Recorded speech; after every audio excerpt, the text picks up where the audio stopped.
Welcome back to the Macro Golf YouTube channel. We're back with Jack. Jack's back on the channel. Hello again. And we're talking about speed again, right? And today we're talking more about how and in what areas of the body and in what segments of the golf swing do we produce speed. So we're talking specifically about speed and how we produce ultimate clubhead speed, right? So we're going to talk about all the different moves in the golf swing, all the different areas and parts of the swing that can start to produce speed, which I feel like you're going to say is all of them. It's a loaded question. Where the hell do we start? Yeah, I mean, if you're trying to give this in a simple answer, it's not doable.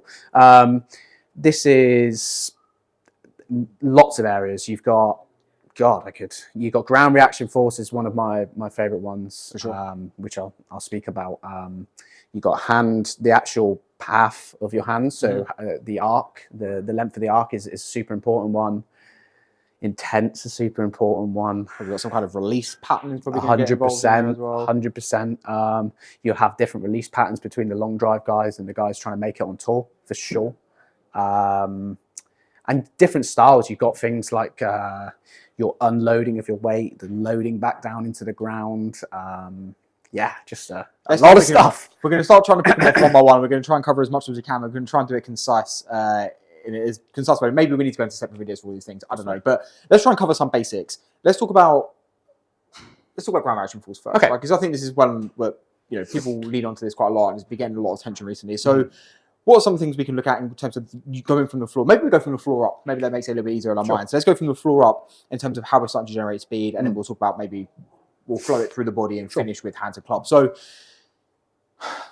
I don't even know where we start. It's tough, right? Let's see a few, right? Let's see a few ideas of what we can do to start understanding how this force is produced and executed. Because essentially that's what we're doing, right? We're creating force, we're interacting with the ground, and we're letting this force travel through the body and end up into the clubhead. 100%. So, at what point can we start to influence that? I suppose is the main part of this question. Okay, so I think the main thing is what is ground reaction force. And so it just, they could just be three random words in your mind. So just trying to get some sense of it. It is literally just the amount of force we are pushing down into the ground. Now, why do we do that? Because every force we're going to put down is going to have an opposite reaction, right? So we're going to apply a load of force into the ground, and that's going to help us push back up and generate more force stored into the golf club, okay? So it's a super important one, and if you measure on force plates, they're basically plates which measure force that while in the golf swing, you'll see the longer hitters are producing double the amount of force than a standard golfer, right? Yep. So you pretty much see your average golfer, they become, they could play a lot of them could play golf almost sat down, very. All arms, all upper body. It's a very common thing, and not utilizing that ground, which is one of the most easy ways to gain speed, right? So let's see that. Sure. Let's see something, because I saw you do. You did this demo earlier today in a speed session. With a crowd in front of you, and you pulled it off pretty quick. So no pressure to apply that same demo instantly. But let's see a swing with no ground reaction or as little ground reaction as you can produce. Okay. And then let's see one with exaggerated ground reaction. Sure. And I'll even take it to the other. So I'm going to actually try harder on the one with no ground reaction force. So I'm going to almost feel like I swing my upper body quicker than I do on the next swing. Okay. So this I'm going to try and feel like I don't use my legs. I don't push down into the ground. And I'm just going to rotate and move my upper body very quick. So I'm going to do that as fast as I possibly can. So I feel like I swung that as hard as I could. Pretty good strike. So I'll be pretty pleased with that. And we're going to look at the ball speed number in the top right here. That's going to be the number we're looking for. So I've got 140. So that is me swinging with pretty much maximum intent with the style of swing I'm going for there. If I just get that back over there. There we go. Now this one, I'm not going to put quite as much intent into this, but I am going to press down into the ground and let myself be pushed back up. Let's see what that produces. So I push down into the ground a little bit there. Not the best strike in the world. We'll see what comes out. So not a very good strike. So actually a worse strike than the other one. And I gained 9 miles per hour. Okay. So it's a worse strike, less intent, and I've gained ball speed, right? Which is going to come from club speed, right? So 100%. the strike for you was worse, which means typically we'd see balls you drop, but it obviously tells us the club speed increased a lot. So we produced extra speed by applying better forces into the ground, which meant we could have less effort and hit the ball further or even the same distance with a worse strike. Right? So we definitely know that interaction with the ground is a huge part. Let's take this up the chain then. Let's talk maybe a little bit about rotation and the amount of rotation that we have, and therefore how much speed we can then generate. Because this is another huge part of it, right? Yeah, and it's a tough question, right? So rotation is one of those things. You can over rotate. You can absolutely over rotate, and you can absolutely rotate at the wrong time. You can get, because syncing is super important to club head speed, right? If you're not well synced, you're going to lose a lot of efficiency and you're going to lose a lot of valuable club head speed. You're going to lose speed in wrong areas. So saying when to rotate and the amount to rotate is a difficult question. And one I wouldn't want to give an answer to directly. But well avoided. I'll give you a comment on that as well. From the work that I've done with a lot of people, I've seen very different reactions when we've actually interfered a lot with the amount that someone can rotate. Yeah. And I've definitely seen it that for some golfers, you unlock some rotation and suddenly you just start flushing it and they gain distance and their timing improves and everything. And I've also seen the opposite happen. Where you improve the rotation of a golfer and suddenly they're like, I don't know what to do with this 100%. because their body's not used to working in these new realms. And suddenly they've got to relearn how to time everything up, right? So if we're talking about speed, obviously there will be a limiting factor if we cannot rotate. So that will limit, if we cannot rotate enough or, to enough of a benchmark, that will limit the amount of speed we can generate. But as you mentioned, there can also be too much rotation. 100%. And then we can lose stability and we can lose the kind of elasticity to produce power. So you're right in terms of not being able to give a correct answer for this, but it's definitely a factor of how far or how fast you can swing the golf. Right? Definitely, 100%. Good. And what I'll actually do is I'll stick a test up here and you guys can test your own rotation.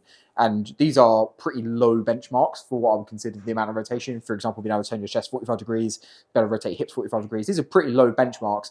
So if you are struggling with any of these tests, they probably are affecting you in some way in terms of the distance you're able to hit it. 100%. So go and have a check of that and test yourself. But I think what you mentioned there in terms of the timing, I think this is key in terms of how these segments sequence and time. 100%. So maybe let's talk a little bit about X factor and rotation in terms of sequencing then. And then maybe I might be able to dig an answer out. Sure. So let's talk about this kind of stretch release and time in this rotation. Hopefully I'll dig an answer. Yeah, maybe. Listen, there definitely is a sequencing in the golf swing and it helps to generate more force in the club head. There's an order of which things ideally want to go. I feel like a lot of people get it wrong and they think it comes from a very quick unwind pressure. When you actually measure it and it's measured, there's much more force going down is the first movement and the rotation almost comes a little bit later. So it's much more force goes down and that force then allows us to be able to start rotating. That's the key. And I feel like that's where rotation's actually lost. People try to rotate almost just no force down into the ground and it's almost like there's no energy there, right? So is that potentially then we're walking ourselves into a situation where actually we're saying that focusing too much on rotation could actually limit 100% the amount of speed we're able to produce? Definitely. 100%. To me, sometimes I found with a lot of clients actually feeling like they rotate much later just gets them to unlock a level of rotation they never thought they had, right? So actually trying to get them to feel like they have just more downward force so they can push that out. Whereas before they were just trying to go that way or open up their upper body. It's very different in comparison to what they actually can do. Super interesting. So this is where we come on to the fact of this is so personal, right? So we can do a video here today and we can say these are the things that are going to affect force. But in fact of what you're going to actually be able to action, we can't say, rotate more, rotate less, rotate earlier, rotate later, because it's going to completely depend on 100%. what that perception is for someone, what their tendencies are, what their, where their strengths lie, where their weaknesses lie, and it's going to limit everyone from differently, right? And, where do you pull your arms to? Where's your lead arm depth? Like all these things make a huge difference. And we spoke about this before, and it's the difficulty of like trying to put a video out there online where it's you don't want to be too generic. You don't want to go into certain paths because I don't want to give wrong information to anyone. I want to give correct information, which is factual and goes down the right path, right? So I think be careful with some of the stuff you see online, because some things will tell you have to do this, you have to do that, you have to do this in order to get better. When in actual fact, everyone's got a different blueprint, everyone's got a different style, and you need to know what you need to do and the force you need to create and the style you need to swing in to create your best golf. So true. So true. And it's definitely something we've, from our connections together and the way that we work with people together as well, is something we believe in a lot, that we think that, there is really, really no way that these people should be doing it. And it's very difficult to give, specific advice 100%. to a wider audience. So rotation is definitely key. The timing of that rotation, the amount of the rotation, that is definitely going to affect speed, but it's going to be down to you and your personal move on what that is going to be for you, whether you need more, less, earlier, later, in terms of different sequencing.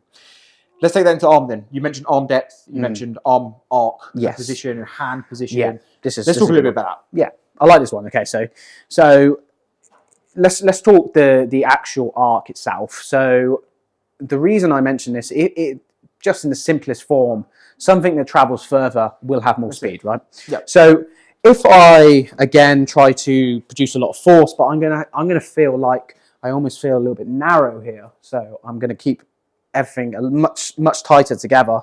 It's not a swing I usually do, so I don't know how contact's going to be here. Good luck. We'll see. Am I safe? So, okay, that's not the best. But I've actually called out the middle. Okay, so it's just a much smaller arm depth, right? And it's going to create way less speed as a whole. I mean, that's gone down to 133. So, and that's just me not being able to have the time to generate any speed, right? I can't produce force in an area that's not there. Versus if I feel like my hands almost get wider and higher, so a much longer arc altogether, it's much easier for me to start feeling more speed, because all of a sudden my hands are traveling further and the club head itself is actually traveling further. So that's super interesting, because I think that therefore is a use of the terminology, because that could be argued that that is some element of rotation, right? So the amount of the distance that this kind of hand and head travels might be considered rotation. Yeah. But are we then saying that actually clarifying that as hand arc and thing, therefore doesn't dictate which segments of this body are going to get the arm? However you get there, right? How you get so for some people, they might have the arms working more across the chest and have more kind of closed position here. Some people, they might leave a little bit more angle here, but they might turn the chest a lot more. So we're opening up the opportunity of how you would get there, but we're saying that actually getting this into a higher long position is going to be quite important, right? I mean, you have the ability to know that that is something that will create force, right? Yeah. Whether it's something that's going to create good force for you in the sense that you can create good contact, I don't know, right? And it's something as a coach, if you're watching as a coach, it's definitely something you should not just treat as fact, even though we know that's going to help generate club head speed. It's not something that's necessarily going to improve a golfer, right? So it's definitely something you've got to look at. It can't just be jumping into that because, oh, they don't hit it far enough. Let's go to something I've seen which I know gains speed. Because if they start toe striking everything and they can't find the fairway and they can't find club face, is that worth doing? Probably not, right? So it's definitely player specific. Everything in golf is player specific, and yeah, we're always looking towards making the golfer better at the end of the day. Well, lower scores. Yeah. Like, if he doesn't produce lower scores, what's the point, right? And I think the last one we're going to talk about here, I think, is maybe even one of the biggest ones of this. Let's talk about like wrist and release and actually releasing this energy into the club head, right? There's so much 100% discrepancy on this as a factor. So there are obviously a lot of discussions on how to release, when to release, what it should feel like. Yeah. I know you're going to say it's completely personal development. Like this has to have some personal element, or are you going to completely screw me and say no? No. There is an element of certain people will release super late, and that could be a massive speed hindrance. So if you're, for example, if you're holding onto your wrist for so long, you're missing an element of wrist. It's just another element which adds speed, right? It's obvious that is going to create some sort of club head speed, right? So they would be missing out, but they may make up for that in other areas, and having that level of control where they've got hand forward might help them square out the face, which may, again, improve their strokes gain, so it might not be worth getting rid of. Whereas I find the average golfer, there's a little test I like to do with the majority of the guys I teach, and the majority of them are way too early releasing speed. And if you're a player at home and you haven't got a coach by your side, you can run a test, and you can basically test your clubhead speed. I got taught this by Elliot Bradley. Shout out Elliot Bradley, and he showed me. Basically, it's super simple. You do a swing, and there's a whoosh noise, right? Mm-hmm. There's a noise, and you're looking for where that noise is. It's easier if you actually have someone there listening on the other side, right in front of you, and just listening for where that point is. The majority of golfers, average golfers, will hear that noise somewhere in this area, so before the ball has been struck.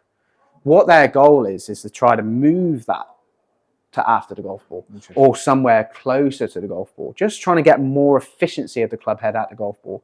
I've found that's been a really successful way to gain quick ball speed, quick club head speed without having to change too many feels. So it means that the club head is still accelerating through the ball. That's important, right? So we're still accelerating rather than decelerating by the time. Yeah, because most people lose their angles is the word. They lose their angles by this point, and then it's almost like they get into this position. They add loft, which is a massive ball speed contributor. Mm-hmm. So if you add too much loft, you're screwed from the start, right? So as opposed to if they can start releasing it at the right point, they can deliver the club in a useful way. There's no way I'm going to let this video end without seeing the difference in that. So can you? I don't know if I can. I want to put some pressure on you. Let's see an early release. Oh, okay. And then let's see a full end release. Oh, okay. I'm not sure about this one. Early release. Safe to stand. I can't say I've ever done this. Okay, so an early release. You can have a practice swing. Okay. I can actually see it. I can see it. So I'm trying. Yeah. Good luck. Okay. You tried your best. It was. I feel like that was good. I feel like that was a pretty good effort. Yeah. Yeah, that was a great effort. Yeah. So significantly less distance. Yeah. That's going to be shorter for sure. So it has gone 308, but it's 165 ball speed. Okay, so let's use that as our reference. Then. That's our reference. Okay, so 165 ball speed. So where do you feel like that was? Like where did you feel like that was being? I released that as soon as I got to the top of the swing. I literally felt like I just went like that. Okay, so it's not how I would want to swing a golf club ideally. So this one I'm just going to basically swing it normal, and I usually feel like I release somewhere towards the golf ball.